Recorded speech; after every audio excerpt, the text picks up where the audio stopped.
Danny, Shrewsbury away, third away game in the space of 8 days, but you must feel that there's positive decisions to be made in the team selection after the last couple of games?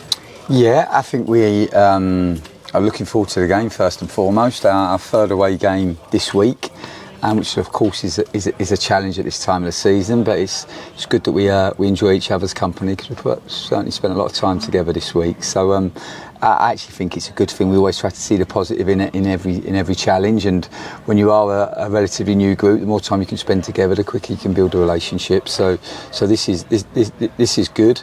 And yeah, absolutely, we've got a lot of people putting their hand up. I think we've had a really consistent start to the season in terms of performance. We are, of course, work in progress. We are light in a couple of areas which we are all aware of and all understand, and working hard to try to resolve. But that's not always straightforward. And we have lots of young players that are improving every day, and as a result, that's given us some good competition for places. The boys that came in, I think we have maybe 6 or 7 changes on Tuesday night, and we compete and go toe to toe with a championship team. And if it wasn't for a 30-yard finish from their midfield player, then we may get something from the game. And certainly as the game unfolded, we got stronger and stronger. And you look at the subs that they made. They're bringing defenders on the pitch, they're bringing the captain on the pitch to try to see the game out. And I think that's really a backhanded compliment for the way that we played. Yeah, and with that young element in the squad, how important is it that you have people like Jack Payne and Teddy Bishop and the 2 centre-halves and Matt Mason goal around them to help them on? Yeah, well, we're definitely young, but like you said, down the spine of the team, we do have some senior players, and they're really good senior players. And I always think the young boys can bring the positivity and the energy and the enthusiasm, and the senior boys bring their experience and their game understanding, and then it can be a really nice mix, and they can feed off each other. And our seniors, they just want to help the younger ones, and this is where it can be really powerful, because you get the older ones helping the younger ones, and the older ones almost want more for the younger ones than they want for themselves now, and it's that can be a really powerful thing, and it can definitely help to build the relationships and help to build the togetherness and the spirit of the team. Yeah, and as that's building early on in the season, on the flip side, does it make it hard to assess how Shrewsbury are going to play or might play or will play this early in the season when you've not seen them much? Well, we've been able to see them in pre-season, so we watched them a couple of their games in pre-season, and then we've been able to watch the start of their season. They started at Bromley, at home to Bromley. We then watched them on Saturday away at Tranmere, and then again on Tuesday night at Grimsby. So we also know Michael Appleton's teams, and we've coached against him before. I think you look at Shrewsbury, they get relegated from League One. They have a lot of League One players that are now playing in League Two. They've recruited really well. The boys in like Will Boyle, who was a big part of what Wrexham did going through the divisions.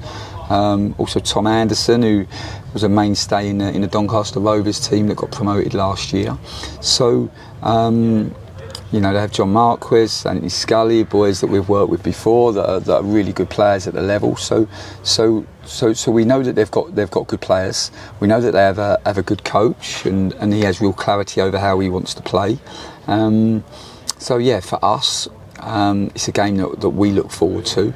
I think we're at a time in our evolution where we're putting much of the energy and focus on our development rather than focusing too much on the opponent. But of course, there's always it's always our responsibility to keep trying to work and develop as a team ourselves, but making the players, of course, aware of the opponents and where their strengths are, and maybe areas that we think we might be able to exploit. Yeah, and we were talking to Tom Flanagan earlier, and he was talking about how he thinks it's really easy for players to come in, both new players and young players, and ones that aren't in the team come into the team because of how you and Nicky train in a certain way, so everyone knows what they've got to do. And we've seen that in the first few games where the finishers come on and know exactly what they need to do. Yeah, I think we've been here now for a period of time, so even though that there's quite a lot of new faces, we have real clarity over how we want to play. And I don't think it's just Nicky and I think it's the whole group. and certainly our senior players in the dressing room make it really easy for any of the young players to come in and straight away feel part of what we're doing, and this is very important. I always think if you can try to create a sense of belonging where everybody can be themselves, then this can be so powerful, because then you see the best of everybody when they feel safe and secure enough to be themselves. So I think this is important. And then we have clarity over how we want to play, both in possession and out of possession. We work every day towards it, whether that be off-field coaching or our on-field coaching. And I think we hope to try to make the transition as smooth as we can for players that come in the building. And our aim is always to try to set the players up to have success. So if they are clear of their roles and their responsibilities within their team, and also their roles and responsibilities suit their attributes that they have, then this normally sets the players up to be able to do well.